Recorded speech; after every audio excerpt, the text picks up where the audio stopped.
మీ ఎలాంటి వ్యాపార ప్రకటనలకైనా వెంటనే మా ఛానల్ సంప్రదించండి. అందరికి నమస్కారం, నేను శిరీష. ప్రస్తుతం మనతో పాటు ఉన్నారు ప్రముఖ ఆధ్యాత్మికవేత్త, జ్యోతిష పండితులు, వేదిక ఆస్ట్రాలజర్ అవినాష్ దాస్ గారు. గురుగారితో మాట్లాడదాం. నమస్కారం గురుగారు. నమస్కారం అండి. ఓం నమ శివాయ, ఓం నమో వెంకటేశాయ. గురుగారు, నార్మల్గా మనం దేవుడికి పూజ చేసినప్పుడు పండ్లు పెడతా ఉంటాం కదా, అవి పాడైపోతూ ఉంటాయి కొన్నిసార్లు. మరి అప్పుడు ఏం చేయాలంటారు ఆ పండ్లని? మనం పండ్లు పెడతాము, పూజ చేసేటప్పుడు స్వీట్స్ పెడతాము, పానకం పెడతాము, వడపప్పు పెడతాము, పాయసం పెడతాము. సో బేసిక్గా అవి పెట్టిన తర్వాత మనము అది ప్రసాదంగా అందరికీ ఇచ్చేయాలి. కానీ అప్పుడప్పుడు ఏం జరుగుతుందంటే అవన్నీ పాడైపోతాయి.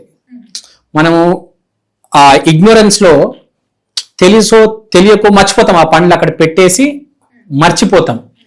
సో అలాంటి అప్పుడు మనము ఆ పండ్లు పాడైనప్పుడు దాన్ని ఏం చేయాలంటే, దాన్ని పడేయకుండా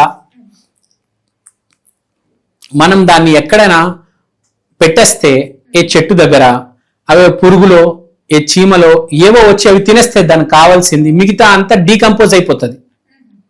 డీకంపోజ్ అయిన బ్యాక్టీరియా వైరస్ తినేస్తుంది.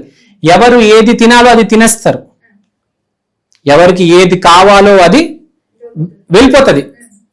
సో బేసిక్గా ఇక్కడ చెప్పేది ఏంటంటే, మీ లోపల ఏదైతే ఉందో, మనిషి కావచ్చు, ఒక టాలెంట్ ఉంది, అది ప్రకృతి దాన్ని యూజ్ చేసి తీరుతుంది ఎలా అయినా మీరు పోయే లోపల. అలానే మీరు ఒక పండు కూడా మీరు దానిని వాడినా వాడకపోయినా అది ఎలా అయితే యూజ్ అవ్వాలో అది యూజ్ అయిపోతుంది. మీరు దాని గురించి టెన్షన్ తీసుకోవాల్సిన అవసరం లేదు. మీరు దాన్ని ఎక్కడ పెట్టాలో అక్కడ పెట్టేయండి, అంతే. That's it. The nature will take care of it. నేచర్లో చాలా పవర్ ఉంది.